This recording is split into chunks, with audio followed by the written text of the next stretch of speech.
Thumbnail দেখেই বুঝে গেছেন নিশ্চয়ই আজকের রেসিপি। নমস্কার, আপনারা দেখছেন হেসেলের ভানুমতি চ্যানেল। আজ আমাদের রেসিপি ডাব চিংড়ি। আসুন একসাথে বানানো যাক। চিংড়ি মাছগুলিকে পরিষ্কার করে নিয়ে নুন মাখিয়ে একটি পাত্রে রেখে দেব। মশলাগুলো একে একে দেখে নিই। নারকেল পেস্ট, পেঁয়াজ পেস্ট, আদা রসুনের পেস্ট, ডাবের জল, ডাবের শাঁস, সর্ষে, একটু পোস্ত এবং কয়েক টুকরো কাজু বাদাম ভিজিয়ে পেস্ট বানিয়ে নেব। এবার একটি ডাব কেটে ভিতরের জল এবং শাঁস বার করে নেব। তবে এই উপরের কাটা অংশটা রেখে দিতে হবে, পরে দমে বসানোর সময় কাজে লাগবে।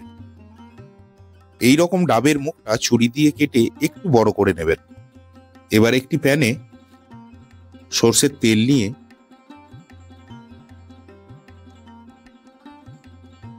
তেল গরম হয়ে গেলে মাছগুলি একে একে দিয়ে এপাশ ওপাশ মিলিয়ে 1 মিনিট করে 2 মিনিট ভেজে নেব।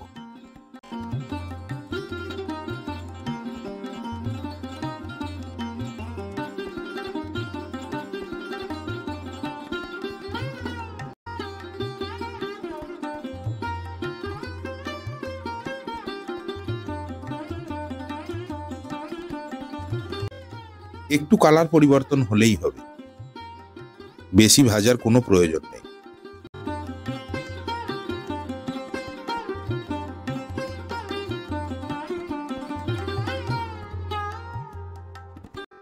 এবার ওই তেলেই পেঁয়াজের পেস্ট দিয়ে একটু ভেজে নেব।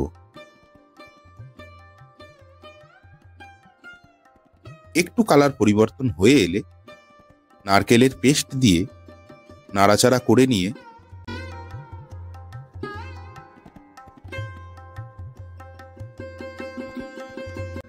আদা রসুনের পেস্ট দিয়ে দেব।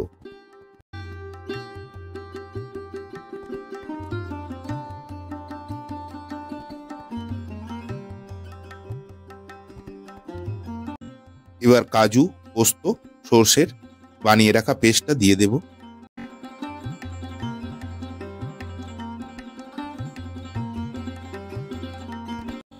একটু কষিয়ে নিয়ে ডাবের জল দেব এবং মশলার সাথে মিশিয়ে নিয়ে পরিমাণ মতো লবণ এবং চিনি দেব।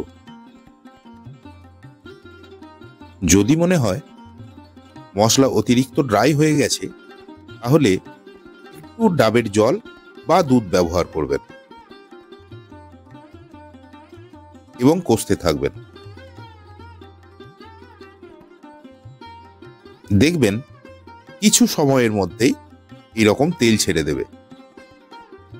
এই সময় ভেজে রাখা মাছগুলিকে দিয়ে একটু কষিয়ে নেব।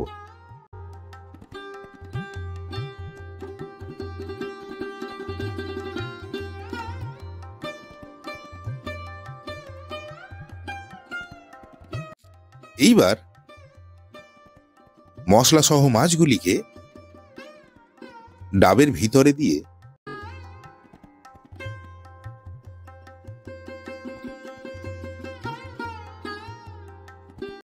একটু ডাবের শাঁস দিয়ে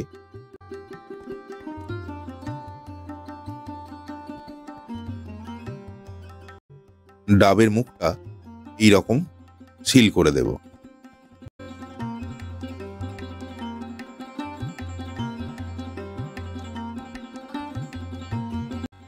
এবং ডাইরেক্ট গ্যাসের ওভেনে দম দিতে দেব।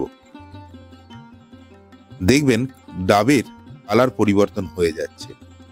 20 থেকে 25 মিনিট সময় লাগবে সম্পূর্ণ দম কমপ্লিট হতে। এবার ওভেন থেকে নামিয়ে নিলেই প্রস্তুত ডাব চিংড়ি রেসিপি।